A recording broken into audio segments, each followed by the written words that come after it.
प्रचलित था।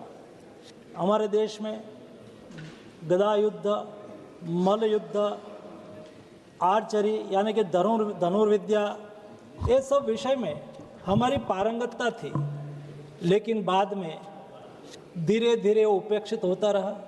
आज़ादी के बाद स्पोर्ट्स सेक्टर पर जितना ध्यान देना चाहिए इतना ध्यान नहीं दिया गया, और इतना बड़ा देश ओलंपिक्स गेम्स में या तो इंटरनेशनल प्लेटफॉर्म पर, इंटरनेशनल टूर्नामेंट में हम अच्छा परफॉर्मेंस नहीं कर पाए।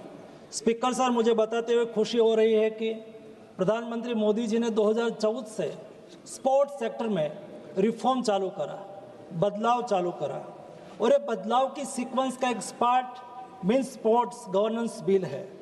प्रधानमंत्री जी ने देश में स्पोर्ट्स के लिए एक इकोसिस्टम तैयार हो, उसके लिए खेलो इंडिया की मूवमेंट चालू करी, फिट इंडिया की मूवमेंट चालू करी। आज देश में 1000 से अधिक डिस्ट्रिक्ट लेवल पर, एक डिस्ट्रिक्ट में 1 से अधिक स्थानों पर खेलो इंडिया सेंटर खुला हुआ है।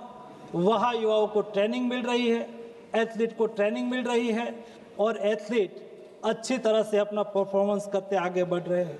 वैसे ही जो खिलाड़ी हमारे स्पोर्ट्स में अच्छा परफॉर्मेंस करता है, उसके लिए खर्च की व्यवस्था करना, उसके लिए अच्छी ट्रेनिंग मिले, उसके लिए नेशनल इंटरनेशनल खेलने के लिए अपॉर्चुनिटी मिले, उसको अच्छा कोच मिले, उसको अच्छा एक्सपोजर मिले, इसलिए टारगेटेड ओलंपिक पोडियम स्किल का भी व्यवस्था करी है, ताकि हम अच्छे से अच्छे स्पोर्ट्समैन तैयार कर सके। यही सीक्वेंस का एक तीसरा पार्ट खेलो भारत नीति। आपने देखा होगा लास्ट 1 महीने पहले खेलो भारत नीति लॉन्च करी गई, कैबिनेट ने पारित करी। सारे देश में जो स्पोर्ट्स फेटर्निटी के साथ जुड़े हुए लोगों ने उसकी प्रशंसा करी, और खेलो भारत नीति के तहत हम 10 साल और 25 साल यानी कि जब हम विकसित भारत बनने की दिशा में आगे बढ़ रहे, तब 25 साल तक हमारे देश के खेलों को कैसे आगे बढ़ाया जाएगा, स्पोर्ट्स साइंस को कैसे आगे बढ़ाया जाएगा, मेडल टैली को कैसे आगे बढ़ाया जाएगा, उसके लिए इकोसिस्टम कैसे होगी, इस विषय पर एक विजन डॉक्यूमेंट के रूप में खेलो भारत नीति आज सारे देश में उसकी बहुत अच्छी सराहना हो रही है। यही सीक्वेंस का एक पार्ट है sports governance bill. Sports governance bill के लिए कई बार प्रयास करा गया, भूतकाल में भी प्रयास हुआ, और अभी वर्तमान समय में मोदी जी ने अच्छी बात कही है कि हमें इंटरनेशनल स्टैंडर्ड का, वर्ल्ड क्लास, बेस्ट एक्सलेंस के साथ हमारी तैयारी होनी चाहिए। और जब आने वाले दिनों में भारत ओलंपिक्स के लिए बिड करने जा रहे हैं, वैसी स्थिति में भारत में स्पोर्ट्स इकोसिस्टम रोबस्ट हो, दुरुस्त हो, पारदर्शी हो, अकाउंटेबिलिटी वाली हो, उस दिशा के प्रयास का ये महत्वपूर्ण कदम है। और जब ओलंपिक्स की बात आती है, स्पोर्ट्स की बात आती है, तब इंटरनेशनल सेक्टर भी उसके साथ जुड़ जाता है, ओलंपिक काउंसिल भी उसके साथ जुड़ जाती है। ओलंपिक चार्टर के मुताबिक देश में भी हमारी रीति नीति कार्य प्रणाली बने, ये बहुत आवश्यक होता है, और इसलिए ओलंपिक चार्टर को अलाइन करना वो भी हमारे लिए ज़रूरी होता है। और उसके लिए भूतकाल में भी कई बार प्रयास करा, लेकिन सफल नहीं हुए।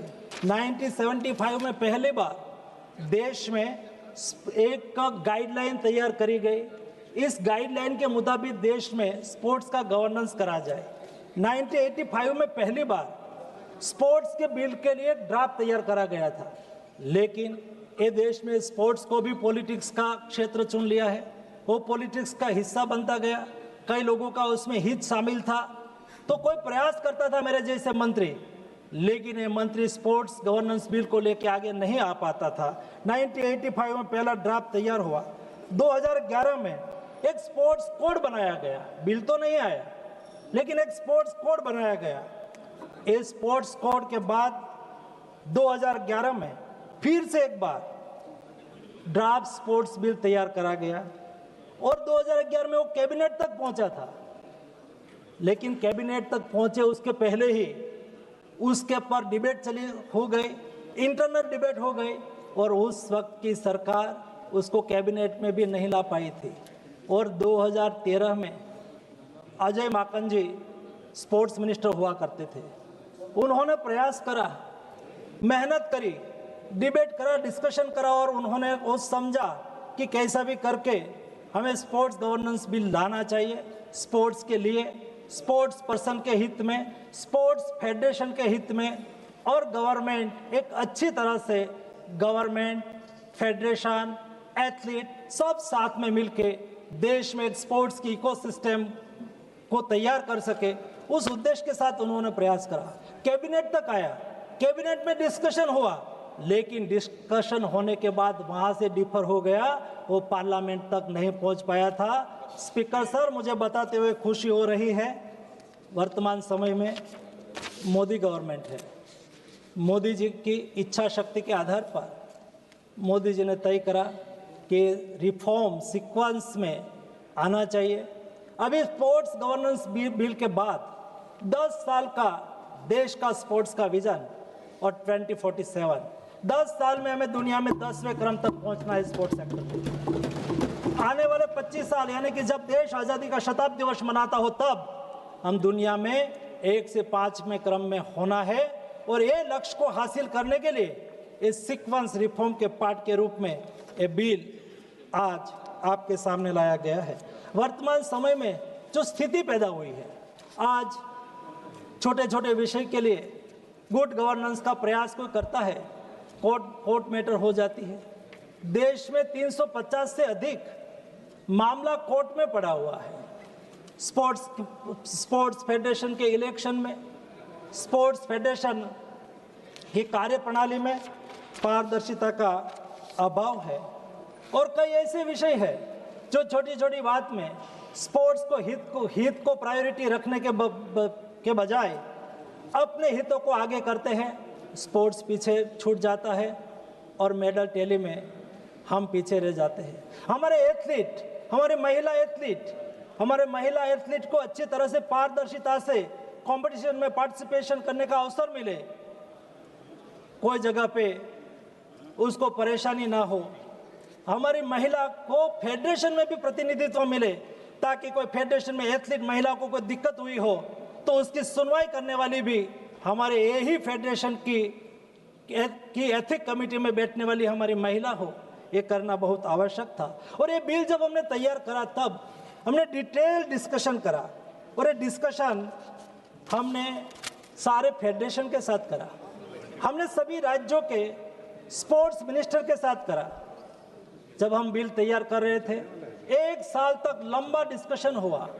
हमने एथलीट के साथ बैठ के उसके ऊपर डिस्कस करा। हमने देश के कोच, जो रिनाउंड कोच है, उसके साथ मीटिंग करी, उसके साथ भी डिस्कशन करा।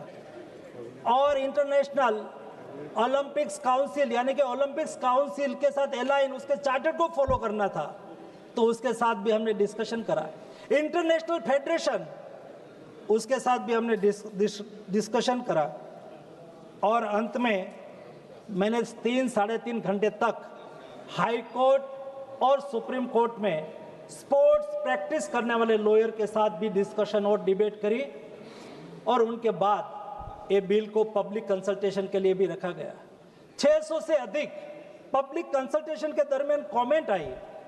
एक कमेंट का भी हमने अध्ययन करा और सारा डिबेट डिस्कशन करके एक रॉबस्ट बिल जो एथलीट के हित में हो, फेडरेशन के हित में हो, पारदर्शिता के हित में हो, फेडरेशन की स्वायत्ता बनी रहे, लेकिन भी गुड गवर्नेंस हो, उस उद्देश्य के साथ इस बिल आज सदन के सामने लाया हो।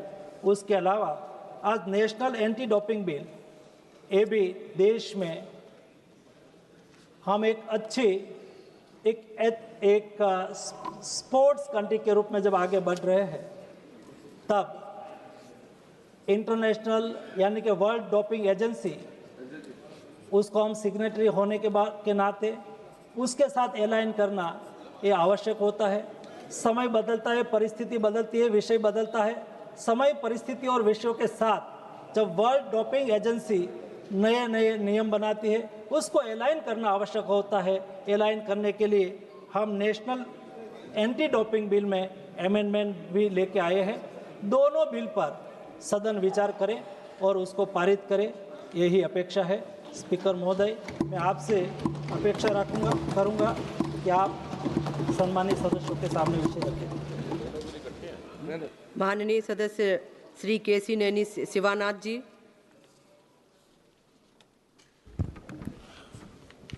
Thank you, ma'am. I am honored to speak on National Sports Governance Bill 2025. Being the representative of people of Vijayawada and also the president of Andhra Cricket Association, it's a great pride. I support this important bill. This landmark legislation under the visionary leadership of our